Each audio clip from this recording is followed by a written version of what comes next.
Hey everyone, and welcome to this video. I'm Minxlaura123 and this is going to be a book related video. So for those of you that don't know, I am a bookworm, a very proud bookworm. I love to read. I read every single day. Okay, so yeah, in this video I'm going to be doing a few different things, including my library book haul. I went to my local library, picked up some books. I'm going to be showing you what books I got. Also my April reading wrap up. So I'm going to be telling you what books I read in the month of April, if I liked them, if I didn't, a bit about each book, that kind of thing.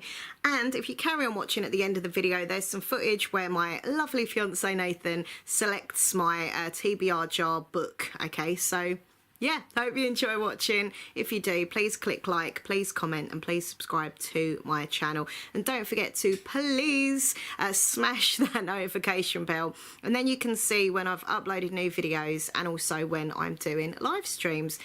Okay, so first things first, I do need to put my glasses on. There we go. Ta-da!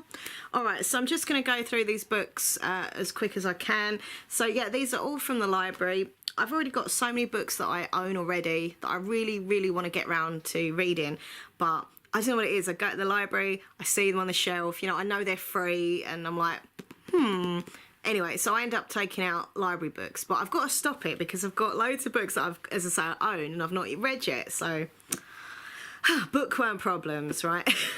Okay, so first things first, I have a book called The New Boy, and it's by Paula Rawsthorne. So now some of these books I'd heard of, but others I hadn't. I'd not heard of this. I just literally saw it and I was like, oh, that's a pretty cover. I like the pink and the purple, and I don't know, it just looks really cool. Like, I thought it looked a cool cover. And it says, "The new boy, can anyone resist him?" Okay, so it says, "New boy Jack is clever, handsome and popular. At first, Zoe's immune to his charms, but she soon falls under his spell. As their romance grows, disturbing events arise, and Zoe doesn't know who or what to believe until she discovers a secret so shocking it will leave her fighting for her life." Also says, "Fall in love can be dangerous when you don't know who's pulling the strings." I just think that sounds really cool. I've not seen this on BookTube or anything. I just saw it, you know, as I say, in the library. So that sounds awesome. Another one I'd not heard of, but I just saw it. This was downstairs in the library on like the new book section. I love the cover. I thought the cover was pretty cool. Can you see this? I just love like the little windows and stuff. If I hold it close, you might see it better. Look, I love it. It's like little apartments and little windows and stuff. Anyway, so it's called Happiness Humans by PZ Reason. It's supposed to be funny and clever, apparently. So yeah, not heard of this at all. I was literally drawn to the cover. Okay, so don't tell anyone, but Jen is one of my favourite people. Machines aren't supposed to have favourites. Don't ask me how this has happened. Jen is sad. Aidan wants her to be happy. Simple. Except that Jen is a 30-something woman whose boyfriend has just left her, and Aidan is a very complicated, very expensive piece of software. Aidan knows Jen inside out. With access to all her devices, he knows her most played song, and he can find her favourite photos and single out the Insta quotes which most inspire her. Based on observations, he has calculated that Jen should find a new man to achieve well-being.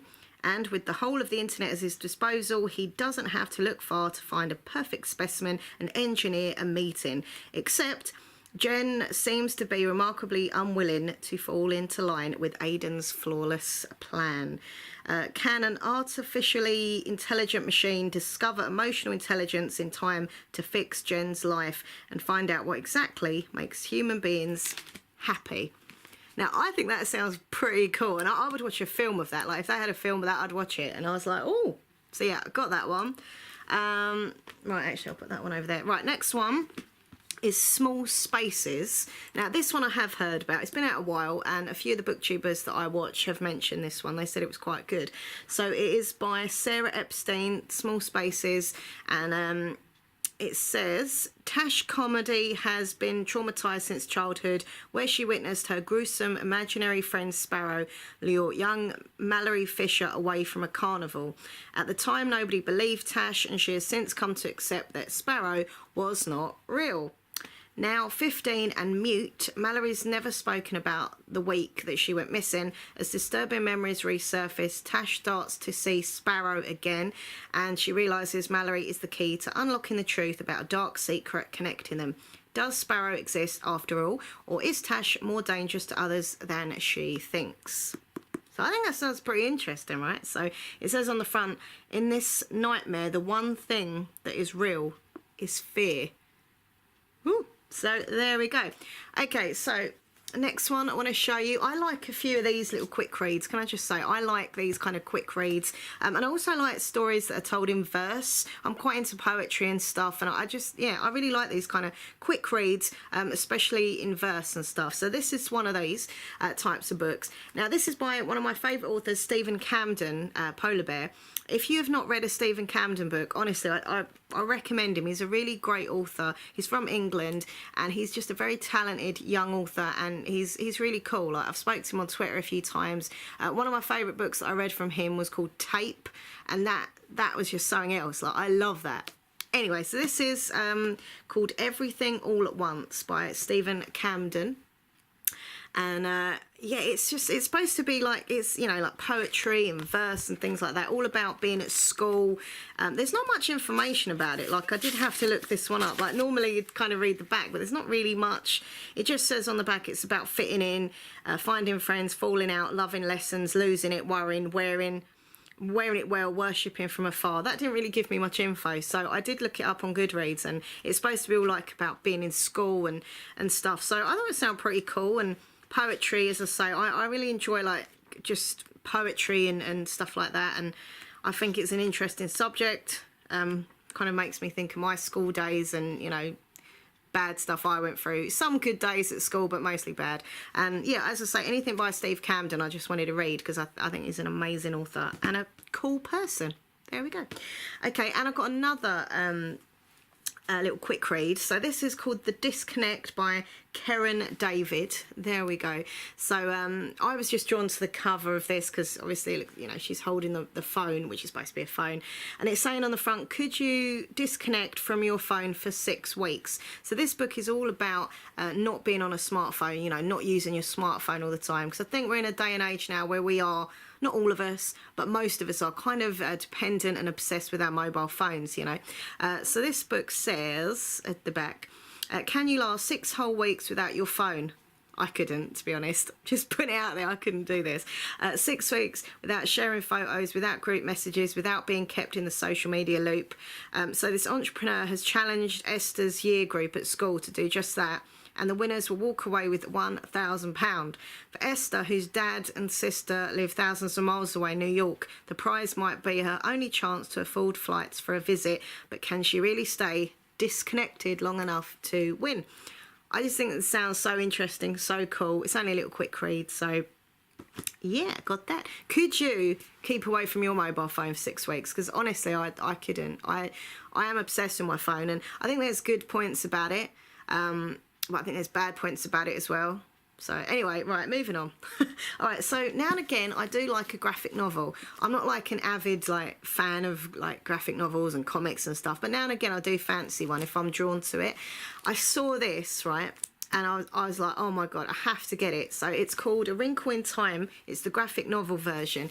Now, I've never read the Wrinkle in Time book. I've never seen the film, and I've wanted to. So when I saw this, I was like, oh, it's the graphic novel version of it. So yeah, I thought I would check it out, and it's got a bit of praise here on the back from James Patterson, who's one of my favourite authors as well. So if he says it's good, it's all good by me.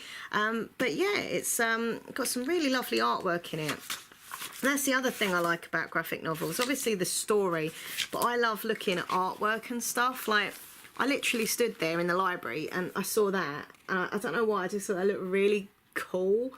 I was like, yeah.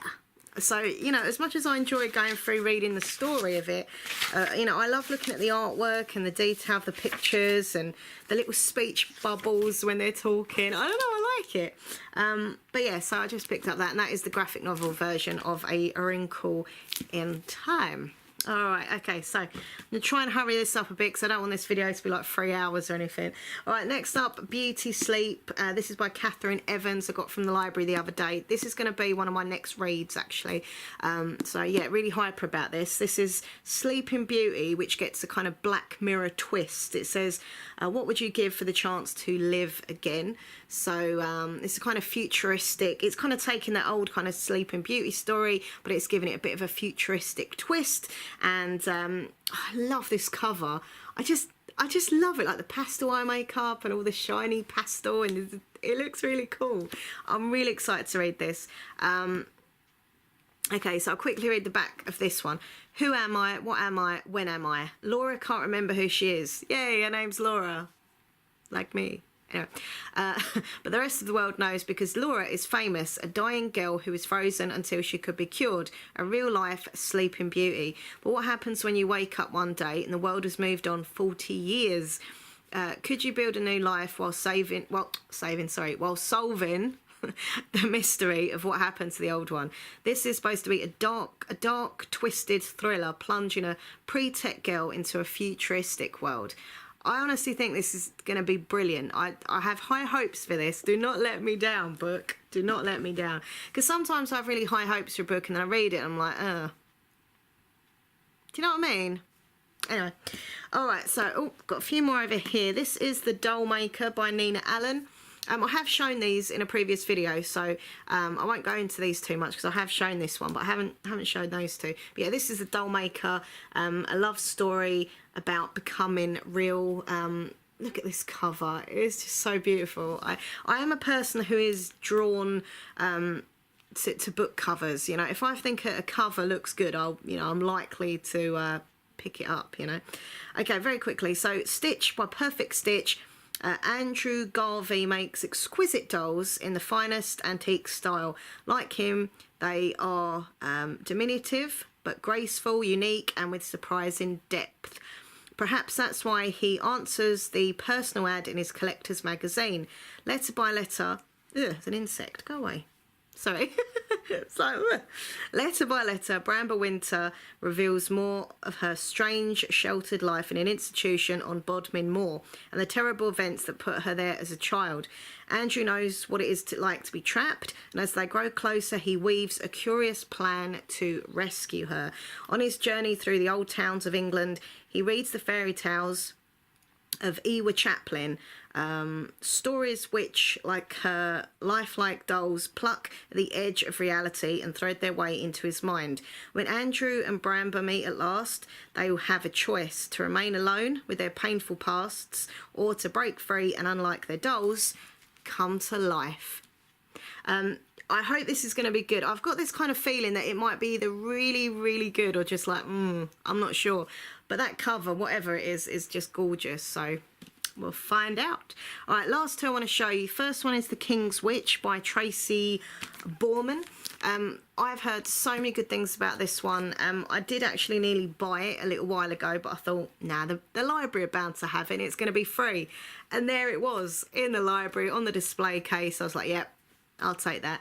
And also from the library, it was the big old like hardback edition. The other one I'd seen that I was going to buy was a paperback. I do prefer reading hardbacks.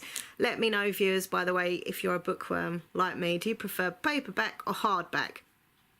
Also, if you do like hardbacks, when you read them, do you take the dust jackets off or do you read with the dust jackets on? I don't know why I'm asking this, I'm just really random, but obviously I can't take the dust jacket off of this because it's a library book and they've got that kind of plasticky cover on. But if it is my own one that I own, I do always take the dust jacket off when I read. Why am I still talking about that? I'm really weird. Anyway, so yeah, this is by Tracy Borman, The King's Witch, and it says on the back, compassion made her a healer, conspiracy made her a witch, would love make her a traitor. So, I mean, I just think this is going to be great. A bit of history and magic and witchcraft. Awesome.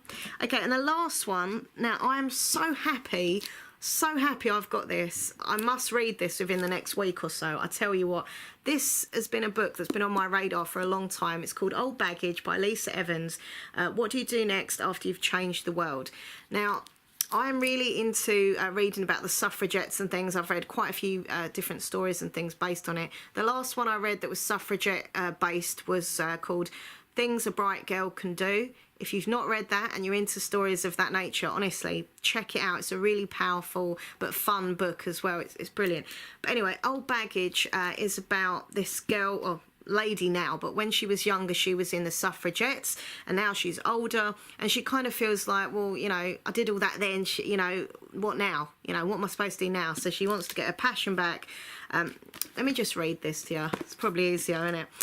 Okay, so so what do you do next after you've changed the world? Mattie Simpkin is a woman with a thrilling past and an uneventful present. During the women's suffragette campaign, she was a militant. She was jailed 5 times. She marched, she sang, gave speeches and smashed windows and heckled Winston Churchill. Nothing since then has had the same depth and the same excitement. Now in her middle age, she's still looking for a fresh mould into which to pour her energies. Given the wooden club she still keeps in her handbag a thoughtful twirl, she is struck by an idea. What starts as a brilliantly idealistic plan is derailed by connection with Mattie's militant past, one which begins to threaten every principle that she stands for. So this book is supposed to be funny and bittersweet, and the story of a woman who has never given up the fight. I'm really excited for this. So Old Baggage. Okay, there we go. So there we go. They are the books I got from the library. I'm going to try, obviously, and read them as soon as possible. Whenever I get books from the library, I like to try and read them quick, in case anyone else has ordered them and stuff.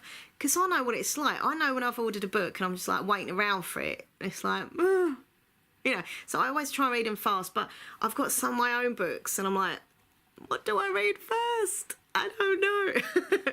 Anyway, so they are the books from the library. Obviously, I will update you, you know, how I got on with those. Okay, so now I'm going to do my April reading wrap up, all right? I'm going to do things a bit differently and a bit quicker as well, because sometimes it just takes me ages.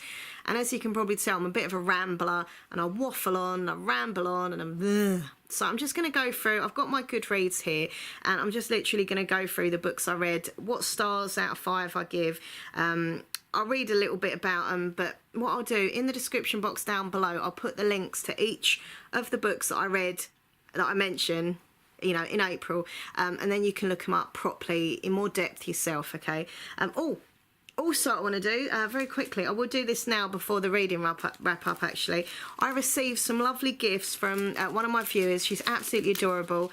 She sent me a little card, so thank you, Lily. It's rainy.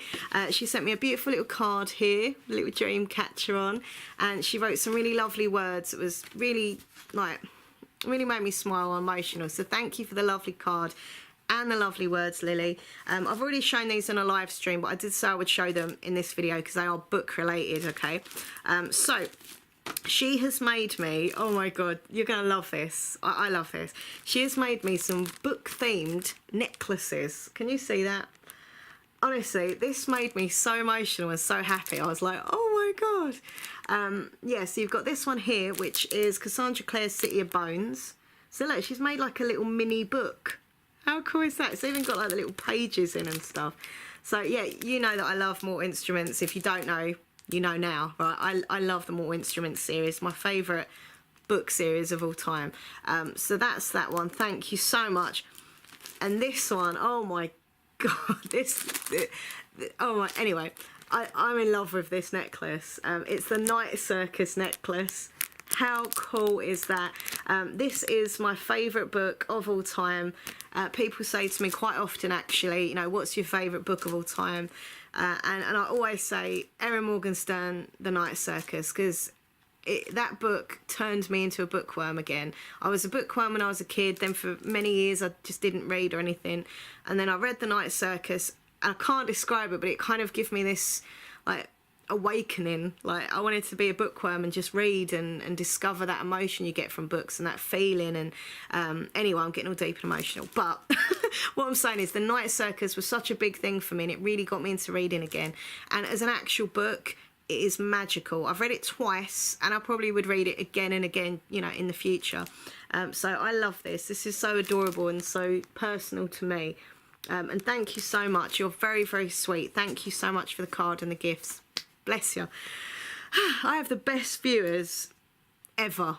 Ever, ever, ever. All right, so reading wrap up. Right, I'm just going to go through this quickly. So I had a good-ish month. I read quite a few, but there were a few that I stopped reading because I just wasn't feeling them. I wasn't liking them.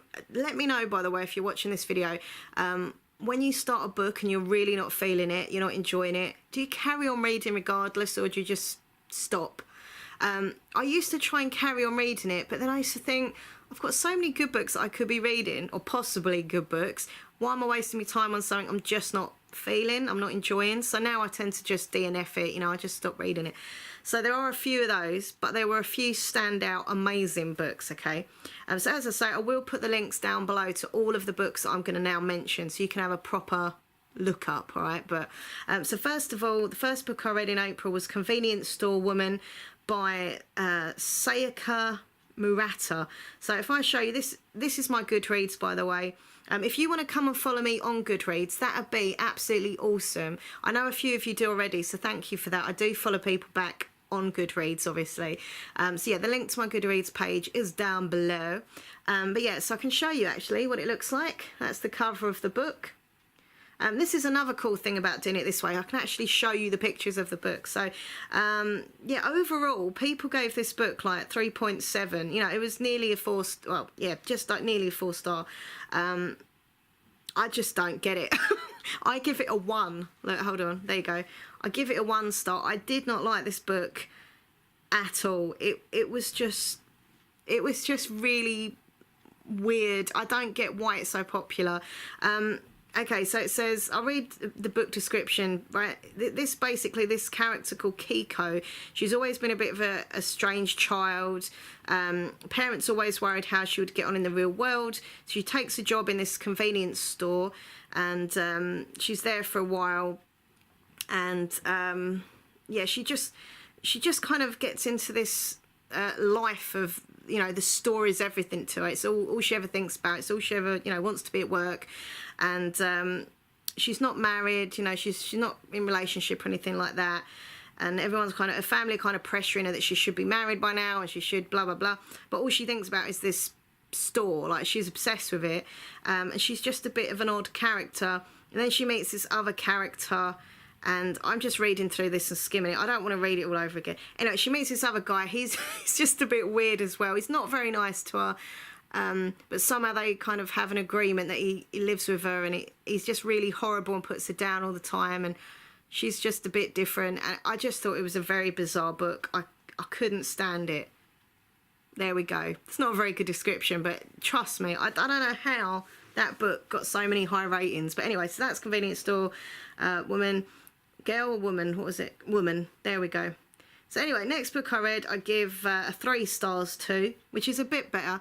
So how do I rate my books? When I'm reviewing them, if it's a 1 star, don't like it at all. 2 star, it wasn't great, but, you know, I've read worse. 3 stars, it was good, but it could have been better, but I still enjoyed it to a degree, but it didn't really have any, like, emotional impact on me.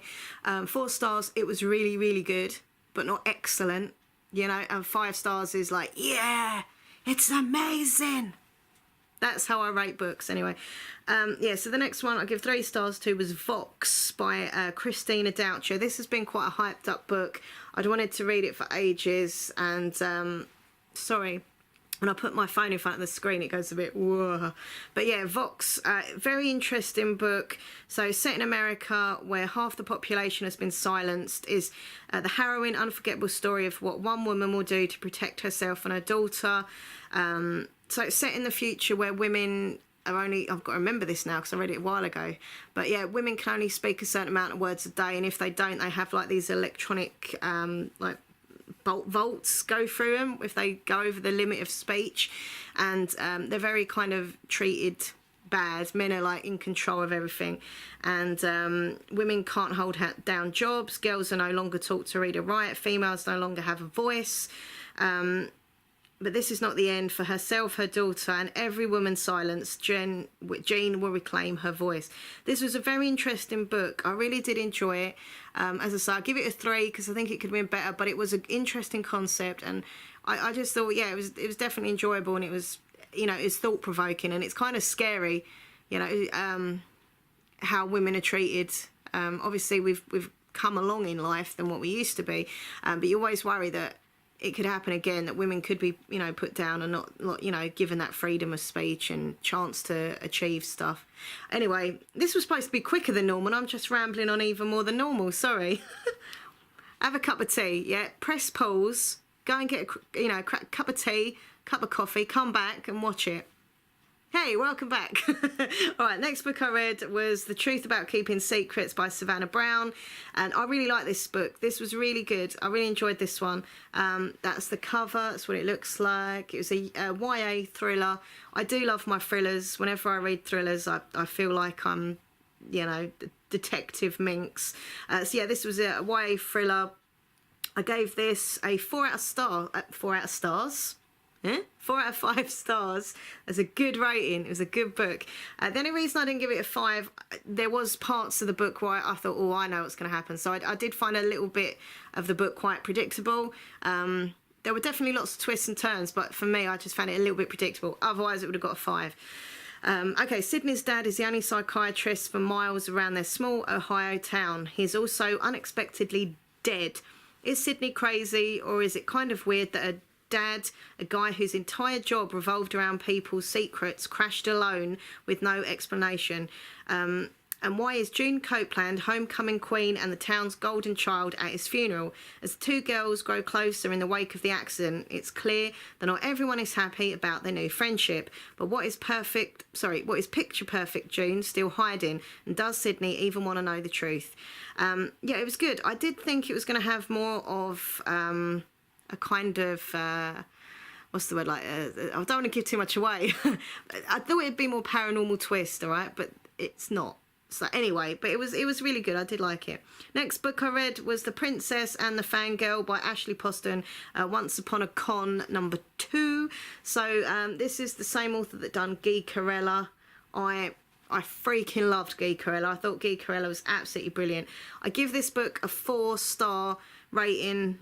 Not as good as Guy Corella, I'm afraid, but it was really cute and it was really fun to read. I did enjoy it. I read it over like a couple of days. It didn't take too long to read.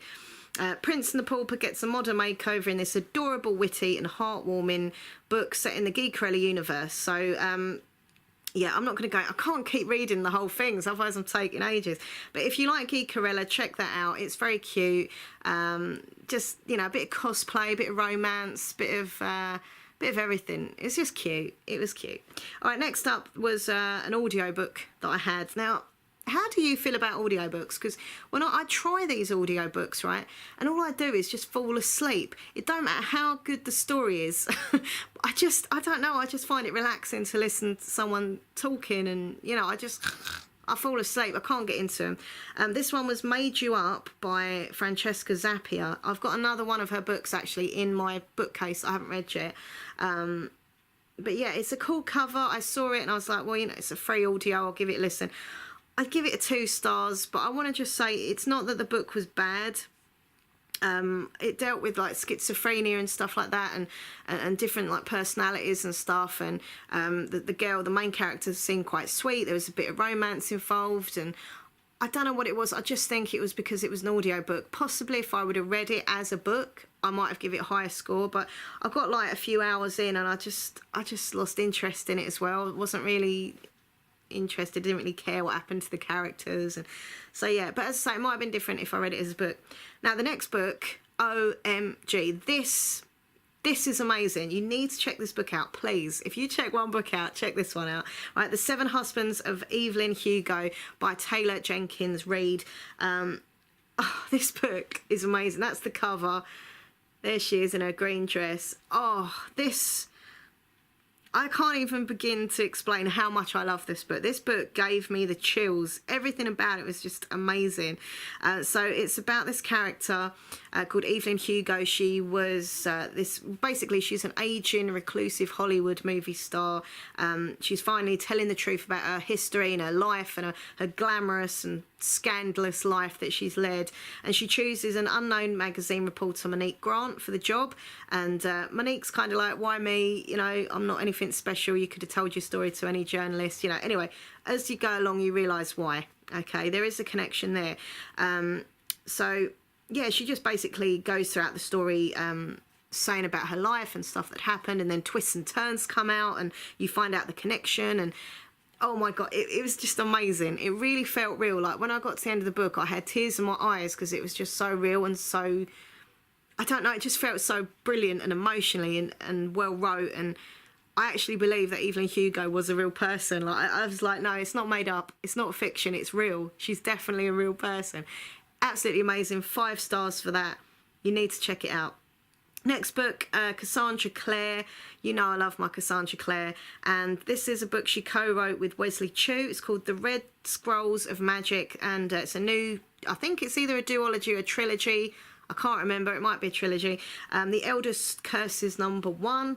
That's what it looks like. Absolutely gorgeous cover. I did keep this book because I do collect all the Mortal Instruments books. But I don't know. I give it a 4. Because it was good, but it just, for me personally, it didn't have the same vibe as other books that I've read in that, you know, set in that universe, and like the shadow hunters and all the demons and the magic and everything. I just didn't get the same vibe from it as the others that I've read, but I did still love it because it's still, you know, my characters that I've known and loved over the years. This book does concentrate on Magnus and his relationship with Alec, and, you know, they go on this adventure. And anyway, I won't ruin it, but they go as a kind of romantic time away, but then lots of other stuff happens that kind of, you know, takes it away from their romance, and they have to, you know, fight demons and normal stuff like that. It was just like, it was lovely reading about Magnus and Alec, and it was brilliant having like the other characters that I love, Tessa and stuff like that, coming into it. But I don't know, I didn't feel it as much as the other Mortal books, but I still loved it. All right, so I did give it a 4. Next book I read was by Sophie Kinsella, Finding Audrey. This is the first book I've ever read by Sophie Kinsella. That is the cover. This book has been so hyped up, like everyone, you know, that I've ever heard mentioning it has loved it. I just didn't. I'm sorry. I gave it a 3 out of 5, which meant, you know, as I say, I liked it, but it was just all right. It was just an average read. I did think it was quite sweet. I found the main character very endearing, and I did actually relate to her because she had anxiety and things like that, and she got social anxiety, which I do suffer from. So, you know, I definitely connected with the character. And I don't know, I just thought it was a bit wishy-washy at times. I don't know, but it was all right. It was okay. So it's about this character called Audrey. She can't leave the house. She can't even take off her dark glasses. Then her brother's friend Linus stumbles into her life. And he was a really nice character. I did like him. Then he gets her to go out, and, you know, it's all about her kind of getting back into the real world and you know, not just being in the house, which I did find interesting. But I don't know, it lacked something for me. It kind of lacked something. I got to the end and I was like, yeah. So that was that one. Next one, The Devouring Grey. That was good. I enjoyed that. I'm currently selling that book, by the way, on eBay, if you want to go buy it. I did keep it in good condition. So this is the book, but that's not the cover I've got. I've got the black and pink cover, like the UK version. But yeah, The Devouring Grey, Christine Lynn Herman. I give it a 3. I wanted to give it a 3.5, but Goodreads doesn't let you do that. So there's no half, so I just give it a 3. This was like a kind of paranormal-ish thriller, folk legend, like, I don't know how to best describe it. It's basically, there's something in the woods, there's a beast that haunts the woods, and there's these, like, teenagers that are all kind of into witchcraft, and yeah, it was cool. Like, I did enjoy it, but I don't know, it was just all right. Next book I read was by oh yeah, this one was the graphic novel. Yeah, I remember this one. Yeah, this was a little graphic novel that I got, and it was by Neil Gaiman, and it was called The Last Temptation.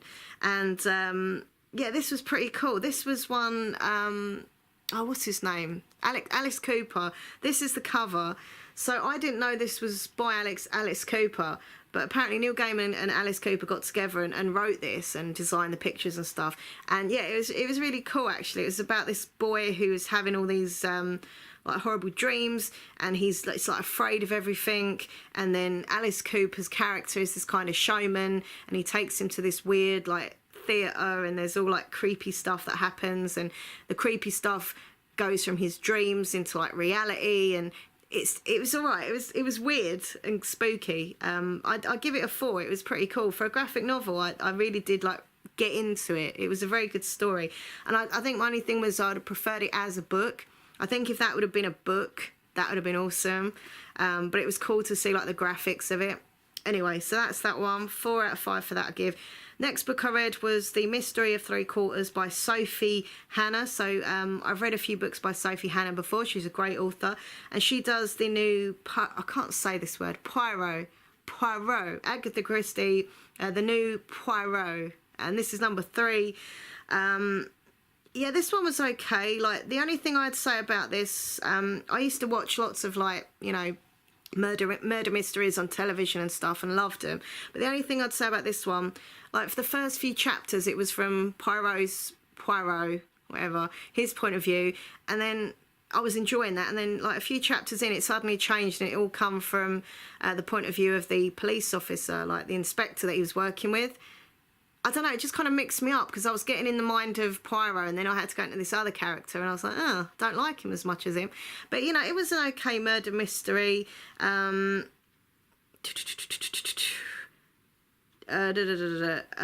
Returns home after an agreeable luncheon to find an angry... Oh, yeah, that was it. Find an angry woman waiting to have a go at him outside his front door. So, yeah, that was it. He was accused of sending all these letters to people, accusing them of murdering this man. He didn't send the letters, and he has to find out, number one, who was sending these letters and why these people were accused, and was there actually a murder of this man? Who is this man? It was, you know, if you like your murder mysteries and stuff, check it out. It was all right. I give it a 3 out of 5. Next book I read, I didn't even give a 1 to, because I could not. I literally read like 3 pages, and I was like, nah, not doing this. The Monsters We Deserve by Marcus Sedgwick. This is the cover. I was drawn to that cover because I just thought it looked really freaky and spooky, and I love spooky, creepy, weird stuff, right? Honestly, I don't know what it's about. I just don't understand it. It said, do monsters always stay in the book where they were born? Are they content to live out their lives on paper and never step foot into the real world? I think it's quite arty-farty. Yeah, arty-farty, as how I say it. I don't even know how to describe that book. I literally read 3 pages and I was like, WTF, what is this? What is this about? I don't understand. I give up with it. So there we go. Next book I read, I didn't like either. It was called Bomb, and that was by Sarah Mussey, or Mussey, however you say it. Where is it? Wi-Fi. There we go. I thought the cover was pretty cool, and had quite a good kind of reaction on Goodreads, people giving it good reviews. I just didn't like it. It's about this girl, Genesis, and she was a 6th form student from England, and she'd split up with her boyfriend, and she got set up on a blind date with this guy. She went to meet him. Next thing she knows, she's got this like bomb strapped to her, and she gets told for an earpiece where she's got to go, what she's got to do. If she doesn't do that, they're gonna like blow her up and kill her. And it made me anxious. I know it wasn't real and it's a book, but you know, it was well wrote in the way that it felt so real, but it freaked me out, the thought of having a bomb to you and you can't get it off. And I just didn't enjoy it, so I stopped reading it sort of near the end. I thought, oh, this is making me too stressed, I can't do it. But you know, that's that one. Next book, also not a good one, The Watchmaker of Filbury Street. I wanted to read this for so long. I've had it in my house on my bookcase for ages. As you can see there, an absolutely stunning cover. This book cover was beautiful, right? But I just didn't like it. Natasha Pulley, another book where I started reading it, I was like, I don't get this. I don't understand. So this is kind of like a murder, not murder mystery, like a thriller, kind of like, you know, clockwork and a thriller. and I just don't understand it. It says it's an atmospheric narrative that takes the reader on an unexpected journey through Victorian London, Japan, Civil War. I think I got it just because it had a pretty cover, all right? So I didn't rate that because I just stopped reading it. The next book I read was by Lauren James. She wrote one of my favourite books of last year, I think it was. Was it last year? Might have been the year before. But anyway, yeah, she wrote a book that I absolutely loved called The Last Girl in the Universe or something. Anyway, but yeah, this is The Quiet End of the World by Lauren James. And beautiful cover. It was good. It was a sweet book. I give it a 4. It wasn't as good as the other book, which I can't remember the name of. I'm sure it was like... Oh, hold on, I'm going to have a look because it's going to irritate me otherwise. But that book I'm talking about was amazing. Oh, yeah, that was it. The Loneliest Girl in the Universe. So this is the book I'd read from her previously. So much for this video being shorter than normal. It's actually pretty longer than normal. Oopsie. Oh, the cover's not coming up properly. But anyway, it's The Loneliest Girl in the Universe. That's the one that I loved. Oh. Sorry. Boom. So yeah, The Quiet at the End of the World by Lauren James. How far would you go to save those you love? Larry and Shen are the youngest people on the planet after a virus caused global infertility. Closeted in a pocket of London and doted upon by a small Asian community, the pair spend their days mudlarking for artefacts from history and looking for treasure in their old mansion. Their life is torn apart when a secret is uncovered that threatens not only their family but humanity's entire existence. And they face an impossible choice in The Quiet at the End of the World. They must decide who to save and who to sacrifice. Yeah, I really enjoyed it. I thought it was good, but not as good as the last book. Next up, I read a book, the third in the series, the last and final book in the trilogy series, Nightcrawler Uprising. Or Nixia, I don't know how you say it, by Scott Rainton. Now, I like number 1. I loved number 2. Number 3, I just wasn't as keen on, and I did find myself just kind of skimming through to see what happens. So, yeah, this is the last in the series, finale. I won't say about too much, because obviously if you haven't read number 1 or 2, you just ruin it for you. But if you like sci-fi, kind of a mixture of fantasy, sci-fi, mainly sci-fi, check it out. All right, and the last book, you'll be pleased to know, the last book is by Holly Jackson, A Good Girl's Guide to Murder, which I can show you if it decides to work. There we go. Good Girl's Guide to Murder. This book was brilliant. I give it a 5 out of 5. There we go. Oh my God, this book was so good. It was so good.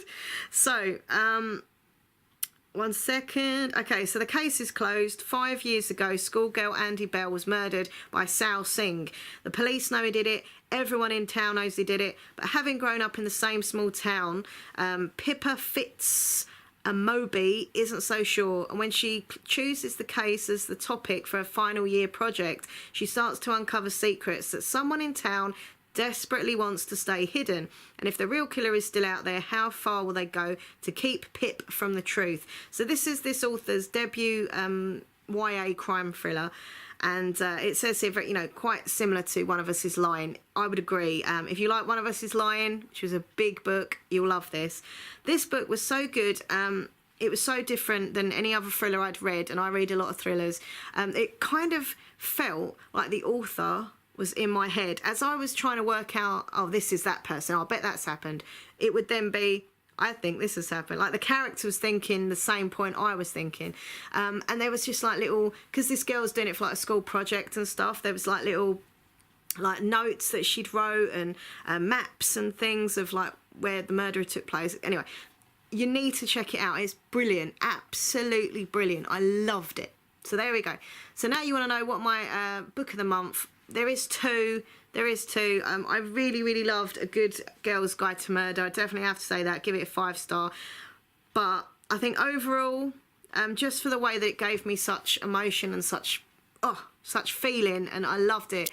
The Seven Husbands of Evelyn Hugo, both level book of the month, but just a little bit better, just because it gave me that emotion, was The Seven Husbands of Evelyn Hugo by Taylor Jenkins Reid. That got me, that book. I absolutely loved it. She's the same author that done the Daisy Jones book, Daisy Jones and the Six, which is a big book as well. I've read both now. Equally, you know, both good books.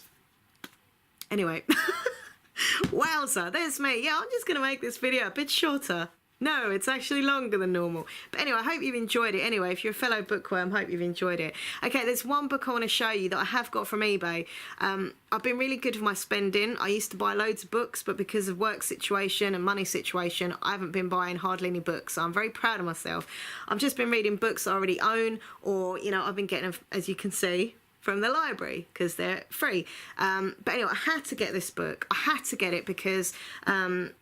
basically, one of my favourite ever YouTubers, she's a booktuber called Melissa Barnesy Reads. I'll put the link down below to her channel. Please check her out. She's a lovely, lovely lady. Her channel is so warm and cosy, and she reads like really similar books to me. Like some of the books I've already read that she talks about, but other books I've read, she's read, and I'm like, oh, that sounds good. Honestly, you'll love her. If you like book videos, go check out Melissa and Barnesy Reads, right? She mentioned this book on her channel, and she made it sound so like my cup of tea that I was like, do you know what? I'm going to be a bit of a rebel, and I'm just going to go and buy it. I got it pretty cheap on eBay, so that's cool. It's called Four Dead Queens by Astrid Schulte. Is it Schulte?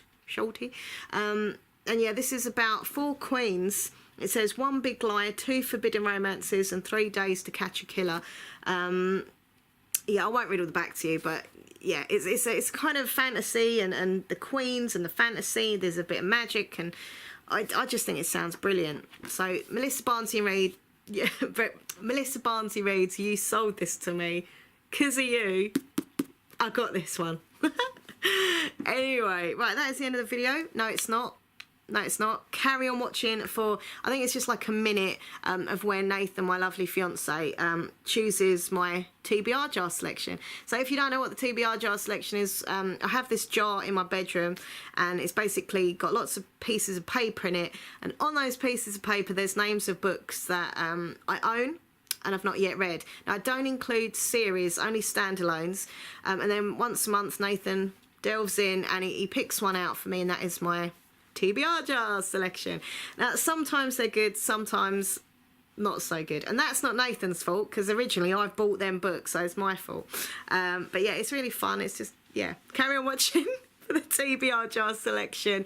Don't forget, come and follow me on Goodreads. I do follow back. Also come and check out my other YouTube channel, which is MinxLaura123 ASMR. Links down below. Come and follow me on Twitter, Instagram, Facebook, Goodreads, all the links down below. And one more thing before I go. I just spat on myself. That was disgusting. Sorry about that. One more thing before I go. I also have a Patreon. So if you want to come and support my work and support me on Patreon, that really would mean the world to me. MinxLaura123 on Patreon. Okay, I'm off. Carry on watching for that TBR jar selection, and I'll see you very, very, very soon. If you're a bookworm like me, happy reading, and books are awesome. Yeah. See you later. Bye. Oh, one more thing. One more thing. In the comments section below, please tell me what book you're currently reading. There we go. Bye. Okay, so now it's time for the TBR jar selection with Nathan. Here's my hand. Nathan's hand. So he's going to choose me a book from the TBR jar. First, I've got to empty this jar. Yeah, I've Look, got to get all there's so many in there. Okay, they're all out. Give them a good mix. Do you want me to mix them? No, don't you touch them, because I don't want you conning me into getting the what book you like. Yeah, but all of these books I own, so I'm going for this one right here in the middle. And let's see what it is. It is the Sister Louise. The Sister Louise? No, the sister. And it's Louise Jensen. And it's in the box room. And here it is. This is the book. It's a thriller. I love thrillers. So this is The Sister by Louise Jensen. I did something terrible. What did she do terrible? There we go. Hope you can forgive me. It says there's lots of twists here. Look, a brilliant twist you won't see coming. Oof. You chose a good one. Well done, babe. Well, I hope it's good anyway. Well, it could be good. Could be bad. Looks good. I like the cover. Cover's cool, isn't it? The pink envelope and that. Oof. Okay, so that is my TBR Jar Selection book. Thank you, Nathan. Thank you. Thank you.